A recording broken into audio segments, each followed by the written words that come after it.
Podcast Entre Linhas e Vozes. Olá, vamos mergulhar hoje nos trechos de A Mão de Deus na Criação, do Adalto Lourenço. Um livro que olha bem de perto Gênesis 1 e 2. A ideia principal que a fonte traz é que Gênesis seria um relato histórico, sabe? Literal, preciso e, o que é mais curioso, compatível com ciência, arqueologia. Basicamente, trata como uma história real contada por Deus mesmo. Isso. O ponto central do argumento é que se a Bíblia vem de um Deus perfeito, ela não teria erros, né? Então, a narrativa da Bíblia deveria ser o nosso ponto de partida para entender as origens, e não tipo reconstruções que vêm só da interpretação humana. A análise tenta justamente mostrar essa compatibilidade. Um ponto de partida forte, sem dúvida. A fonte defende muito essa historicidade. Cita, por exemplo, os hititas, lembra?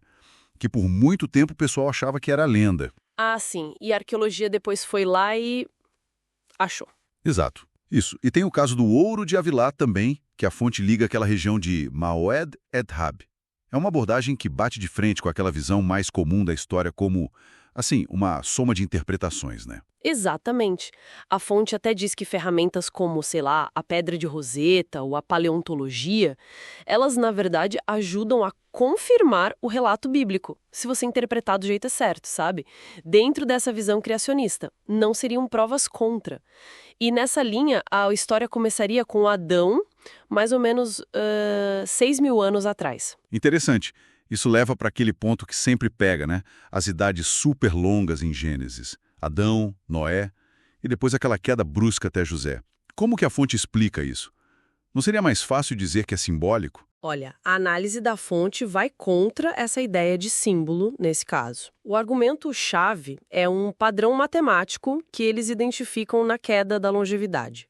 Esse padrão seria parecido com modelos de, tipo, decaimento biológico, sabe? Ou até de contágio. E isso sugere, para o autor, que as idades são literais mesmo, não números jogados lá. E tem também aquela discussão da contagem dupla de tempo na Bíblia, tipo na construção do templo. Ah, é assim. A fonte não vê como erro, mas como um jeito específico de Deus registrar períodos, talvez de obediência ou não. Faz sentido dentro da lógica deles. E as civilizações? Onde se encaixam aí? Bem, a fonte coloca o Éden e também o recomeço da civilização depois do dilúvio, ali na Mesopotâmia, no Crescente Fértil. Isso não é tão diferente da visão tradicional sobre onde as primeiras cidades surgiram, né? Depois do dilúvio. A grande diferença está na visão da civilização antes do dilúvio. Ah, certo. E como seria essa civilização pré-diluviana, segundo a fonte? Argumenta-se que era, assim, muito avançada intelectualmente. Pensa na capacidade de Adão de nomear todos os animais. Isso indicaria uma cognição bem alta. E tecnologicamente também. Falam de Tubal-Cain, que já mexia com metalurgia complexa, bronze, ferro, isso muito antes do dilúvio. Nossa. Só que, moralmente, essa civilização teria se corrompido, né? Aí o dilúvio veio e, pá, uma perda gigante de conhecimento. Isso explicaria, segundo a fonte, porque algumas culturas depois de Babel parecem mais primitivas, enquanto outras, tipo os sumérios, já surgem com conhecimento avançado, quase do nada. Entendi. E a relação disso tudo com a ciência que a gente conhece hoje? Como a fonte tenta conciliar Gênesis e o mundo natural? Então, a fonte define ciência como a busca por entender a realidade que Deus criou. Ela faz uma distinção, sabe, entre teorias científicas, que seriam modelos humanos, que mudam, têm limites, e os relatos da Bíblia, que seriam fatos revelados, imutáveis. Uma distinção clara. Isso. E o criacionismo científico, como eles descrevem, não tenta provar Deus com ciência. A fonte acha isso impossível, mas argumenta que a complexidade, a informação que a gente vê no universo, na vida, isso tudo aponta para uma criação com propósito, sabe? Não para processos aleatórios, do acaso. Certo. E essa visão, claro, vai se chocar com a teoria da evolução, imagino. Sim, totalmente. A fonte declara que são incompatíveis. E lista vários argumentos, né? Os limites da informação genética, aquela ideia de que mutação não cria informação nova do zero, tipo uma pata virar asa. Uhum. A suposta falta de fósseis de transição que sejam realmente claros, convincentes. A descoberta de funções em órgãos que antes chamavam de vestigiais, tipo o apêndice. E talvez o ponto mais forte para eles seja o conflito teológico. Que seria? Se a morte existiu por milhões de anos antes do pecado de Adão, como a evolução sugere, isso derruba toda a base da doutrina bíblica de que a morte é consequência do pecado. Afeta a lógica da redenção, entende? Entendo o ponto teológico. Vamos então para os detalhes da criação em Gênesis 1. A ordem das coisas. Luz antes do sol, plantas antes do sol e aqueles verbos diferentes que aparecem. Exato. A fonte dá muita ênfase na diferença entre bará, que seria criar algo do nada, fundamentalmente novo, e assá, que é mais formar ou fazer a partir do que já existe. Certo. Para eles, essa distinção é chave. E defendem que os dias da criação são literais mesmo, 24 horas.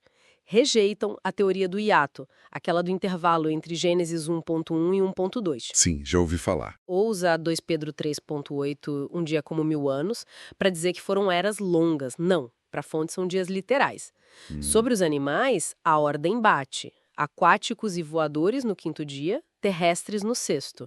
E tem interpretação curiosa do Behemoth, lá de Jó 40. O Behemoth? Sim, que a fonte interpreta como um dinossauro saurópode, com base nas descrições. Gigante, herbívoro, força nos lombos, cauda forte como cedro. Interessante essa leitura de Jó. E, para fechar, a criação do ser humano. Homem e mulher, a imagem, Tselen, e semelhança, Demuth, de Deus. Isso. A fonte detalha o homem vindo do pó da terra, Adamá, que tem a ver com vermelho, a cor do barro, e a mulher da costela do homem.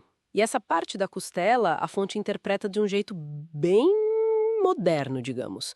Conecta com células-tronco, engenharia genética. É mesmo. Sim, sugerindo uma manipulação divina para mudar o par cromossômico XY para XX e propõe que Adão e Eva teriam uma pele tipo intermediária, com os genes MM, eles representam assim, para gerar toda a diversidade de cores de pele que a gente vê hoje. Puxa. E ainda citam estudos de DNA mitocondrial, a Eva, e cromossomo Y, o Adão, que usando as taxas de mutação que o autor defende, dariam ancestrais comuns vivendo há uns 6.000, 6.500 anos atrás, bem recente. Então, para a gente amarar tudo, a análise que a gente viu aqui defende Gênesis 1 e 2 não como uma história simbólica, mas como um relato literal, histórico e, na visão da fonte, defensável cientificamente. As evidências do mundo... Seriam confirmações, né? Exato. A visão é que a Bíblia dá a chave factual mesmo, para entender a origem e até o propósito da vida, incluindo o papel do ser humano de cuidar da criação, que no início era toda herbívora. Isso deixa a gente com uma pergunta no ar, né?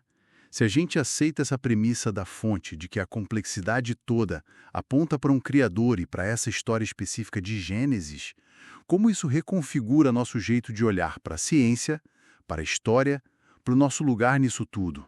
Fica para pensar.